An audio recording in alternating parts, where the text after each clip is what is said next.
উচ্চশিক্ষায় দেশের বাইরে যাওয়ার ক্ষেত্রে শিক্ষার্থীদের বিশেষ পছন্দ অস্ট্রেলিয়া। প্রতি বছর শিক্ষার্থীদের বড় একটি অংশ উচ্চশিক্ষা এবং কাজের উদ্দেশ্যে দেশটিতে পাড়ি জমায়। এর ফলে দেশটির জনসংখ্যা বাড়ছে, সেই সঙ্গে বাড়ছে জীবনযাত্রার ব্যয়। অভিবাসীর সংখ্যা বৃদ্ধি পাওয়ায় স্টুডেন্ট ভিসা পাওয়ার ধাপগুলো কঠোর করেছে এবং অবৈধভাবে শিক্ষার্থী ভর্তি নিয়ে সতর্কতা জারি করেছে অস্ট্রেলিয়া।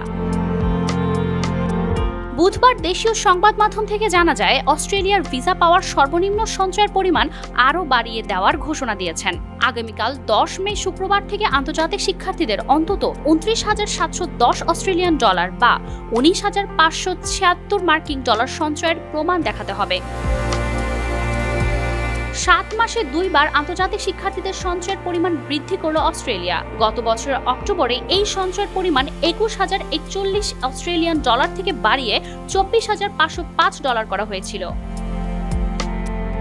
সঞ্চয়ের পরিমাণ বাড়ানোর সাথে সাথে অবৈধভাবে শিক্ষার্থী ভর্তির বিষয়ে স্থানীয় কলেজগুলোতে সতর্কতা জারি করেন দেশটির সরকার। অস্ট্রেলিয়ার স্বরাষ্ট্রমন্ত্রী ক্লেয়ার ওনিল জানিয়েছে, শিক্ষার্থীদের অবৈধ নিয়োগের অভিযোগে 34টি শিক্ষা প্রতিষ্ঠানকে সতর্কীকরণ চিঠি পাঠানো হয়েছে। দোষী প্রমাণিত হলে তাদের 2 বছর পর্যন্ত জেল হতে পারে এবং সেসব প্রতিষ্ঠানে শিক্ষার্থীদের নিয়োগ নিষিদ্ধ করা হতে পারে। অস্ট্রেলিয়াতে করোনা মহামারীর বিধিনিষেধ তুলে নেওয়ার পর থেকেই বিভিন্ন দেশের অনেক শিক্ষার্থী প্রবেশ করে, ফলে দেশটিতে বিভিন্ন ক্ষেত্রে চাপ তৈরি হয়। এর কারণেই অভিবাসী নীতি কঠোর করার সিদ্ধান্ত নিয়েছে দেশটি।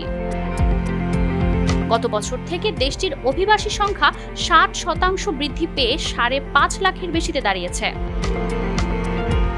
আগামী 2 বছরে দেশটির সরকার অভিবাসী গ্রহণের পরিমাণ অর্ধেক নামাতে চেষ্টা চালিয়ে যাবেন।